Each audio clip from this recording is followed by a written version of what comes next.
guys, TheGearChange here, back with another video. And in today's video, I'm going to be giving you guys a bit of an ownership review or overview of my Ford Fiesta XR4 or ST50. Now, I've owned the XR4 for nearly a year now, and I thought it would be a good time to just give you guys a basic ownership review if you're looking at buying one of these cars and what my experience has been like in owning it for an entire year. I'm not going to follow any sort of script or anything. I'm pretty much just going to speak my mind about the car and just, I don't know, stay on a roll. So, I've had the car for a year. I picked it up June of last year. I'll put some sort of overlapping videos of when I picked it up late last year, or yeah, mid last year. I think I got it in about June last year, all the way down in Geelong, and drove it home with Dad. So it was a pretty long road trip, and in all honesty, in a year of ownership, it has pretty much given me zero headaches. The one thing that I did have to replace that I didn't get to do a video on was the PCV. Now, the PCV is a pretty tricky part to fix. You can either do it yourself or pay a mechanic to do it. It's one of those things where there isn't much room, there isn't much access. I had to get the part from the UK. I think it cost me about 70 Aussie dollars, but it took me about a day's worth, maybe 2 days worth. The car was right where it is here behind me. Not even sure at that stage if I even had quick jacks or anything. I pretty much just had to pull the sort of front part of the engine off and yeah, get access to the hose and sort of put the new one on. I put a blue one on instead of the standard Ford sort of black one, but the black one had micro tears in it. It was well and truly tarnished, and it was sort of creating a bit of a weird idle. Now, from factory, these cars do have a bit of a sort of interesting idle. It's been a lot more stable since I fixed that part. It really doesn't play up as much as it used to prior to the PCV install. Prior to that, you'd sort of be driving in, it would sort of be a bit fluttery, but since then, she's been well and truly sweet. I've had to do a new battery and just cosmetic things. I've had to get some new headlights. I've put fog lights in, as you guys have seen, and just some other bits and pieces like the boot struts, bonnet struts, interior additions. But other than that, I haven't had to sort of spend a heck of a lot on maintenance. It's had some oil changes, it's had some basic servicing and things like that in the year on year I've owned it, but all in all, it's pretty much served its purpose as what I've needed it to. A reliable runaround daily that's clean and that sort of matched the XR5. The idea was to basically have the 4 and the 5 and sort of rotate them as best as I could, and that's what it's been good at. It's just hasn't really given me any headaches. It's obviously not a very fast car if you're comparing it to the Focus, which has a tune and a lot more money spent on it. I reckon I've spent thousands of dollars on the Focus, whereas this I've probably only spent, I don't know, a couple hundred potentially. So it's one of those things where obviously to maximize power out of this platform, if you're looking at buying one, you have to probably do a cam, get a full exhaust system, play around with intakes and other things like that. So there's a lot of work that goes into it, and power gains, there is some to gain, but most of the time, especially in the UK, from what I've seen, people end up just engine swapping them or turboing them.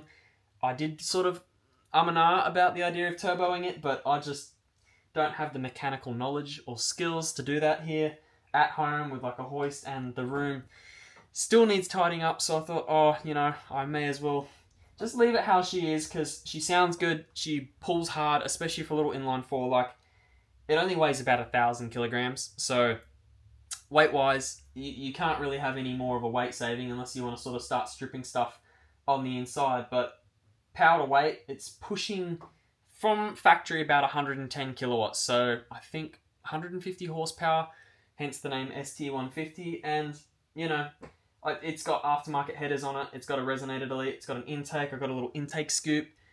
I don't think the gains would be much higher than what it's meant to be from factory of 110. It might be a little bit more than that. It's definitely quite sort of perky in the mid to top end, like it really loves to rev a bit like an MX5, but it's, you know, not insanely quick, but for whatever you want to do in terms of if you're just sort of using it as a daily, it's fine. It's super good on fuel, especially if you're not revving it. If you want to take it on like a mountain drive, it is ideal for that. It absolutely loves going up like mountains. Like I've taken this to Springbrook, Mount Tambourine once, and it just loves corners. I haven't messed with the suspension too much. I haven't even done sway bars or anything like that. It's totally stock. Obviously parts have been replaced, But yeah, suspension wise, I haven't even touched it, and it's been absolutely ideal. I'd almost argue that handling wise, it's just as good, if not better, than the Focus, just by how small and nimble it is. As a daily driver, like, you can weave in and out of traffic, you can zoom where you want to zoom. But again, if you're looking for a car with heaps of power, this probably isn't the platform for you, from at least my perspective. It's got enough power, but it's nothing ridiculous. Like, if you're trying to sort of have the fastest P-plate car, this probably isn't the one for you. I'd say the XR5 and some other sort of cars in that sort of price sort of range would be a bit better, like a Mark 5, Mark 6 GTI, or even a Mark 6R, depending on what state you're in. They're pretty quick. But if you want something that's just fun, fairly reliable, and easy to work on, this is 100% a great platform to start with. I would 100% start with one of these, because you can do pretty much everything on it yourself. You might need a mechanic for a few bits and pieces, but all in all, like, the engine bay is super tidy. I'll show you guys what the engine bay looks like, and I'll sort of give like a walk around of the interior and stuff like that as well, in case you guys are new to the channel and haven't seen this car. But yeah, all in all, super easy to work on and fairly reliable for what they are. Now, as for the engine bay, at least on mine, I have some aftermarket bonnet struts. I've got a K&N intake, and I've got this little intake scoop down here. So it's nothing ridiculous. The PCV I was discussing or talking about is sort of just down in there. I don't actually know if you guys would be able to see it. I might see if I can show you where it's hiding, but I had to disconnect all this, take this off, take this off. It was a very tricky replacement of a part, but it had to be done. It's a pretty common thing, specifically on these engines, to fail. They're in a really tricky spot where they just get a lot of heat because it's right against the block. So over time, it'll start warping. But, you know, if I could do it myself, I'm sure you guys could if you end up buying one of these cars if it needs replacing. But, yeah, all in all, this is the engine bay. It looks pretty similar to an MX5 from, like, the 2000s. I don't know if the engine's the exact same. It's probably a bit different. But in terms of specs and displacement, it is very similar. Apologies for any mess in the background, but I thought I would sort of show you guys the interior of my XR4 here. So I've put some carbon fiber here on the dash and on the gear knob that matches. It says XR4. I've got a cool little build plaque there. But all in all, it's pretty basic. Again, you know, you could fit all of your friends in here. I don't know if you'd actually fit 5 people comfortably.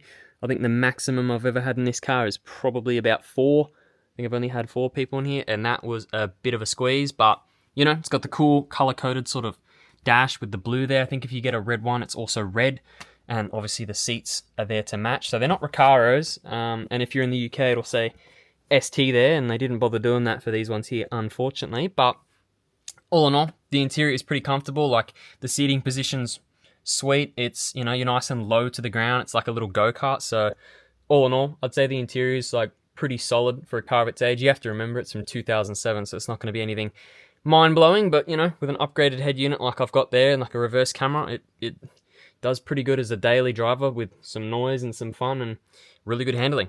Now, just before I wrap up the video, I thought I'd discuss a few other things such as fuel economy and things like that. I think I sort of briefly touched on it before, but if I didn't, this is sort of averaged around the 7, sort of 8 litres per 100. It's been pretty good. Maintenance-wise, as I said, I've just sort of given it an oil change and things like that. They aren't pretty, you know, bad on parts for most things. Some things are pretty tricky to get out of the UK, such as badges and other accessories, but Jefferson Ford is, I think, one of the biggest, if not the biggest, Ford parts dealers that sort of have bits and pieces. Like, I got a replacement rear Ford badge and a few other things, but if we're talking XR4 badges or anything that's specific to this model of car that's not too common on the standard Fiesta that we got here, they can be a little bit hard to find, but overall, most of the parts are pretty readily available. Headlights, fog lights, tail lights, things like that.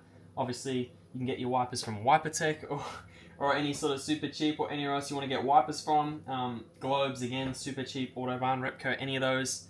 And then interior parts, I guess the gear knobs are pretty hard to find. If you're after a factory gear knob, from what I've seen, they're pretty expensive, so a lot of people end up replacing them with just a stainless steel one or some sort of equivalent. But overall, I mean, most of the parts aren't too tricky to sort of fix or replace or find if you need to, so I'd say they're pretty good, especially if you're like a young driver and you want to get something that's fun and unique. If you can find one of these that's in good condition and has some goodies on it. Like a lot of them have really good parts on them already with low-ish kilometers. If you can find one and you can sort of do it up, like they look really good with a lip kit and all that other sort of jazz. So if that's what you want to do, I'd say they're a pretty good car for that purpose. But yeah, that will pretty much do it for my little ownership review of the XR4 ST150 a year into owning it. If you guys have any other questions or queries about this platform, be sure to let me know. I'm not the most experienced, but I'd say I've got a fair amount of experience on owning it now for a year, with working on it and repairing things and, you know,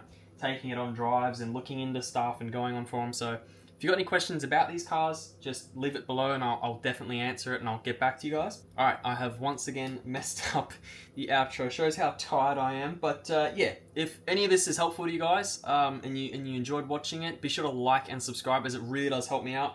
I'm aiming to try and hit 6,000 subscribers by the end of the year, so I'm working hard on all the content for all the cars that I've got. So yeah, if you enjoyed, like and subscribe, and I'll catch you in the next one. Thanks for watching.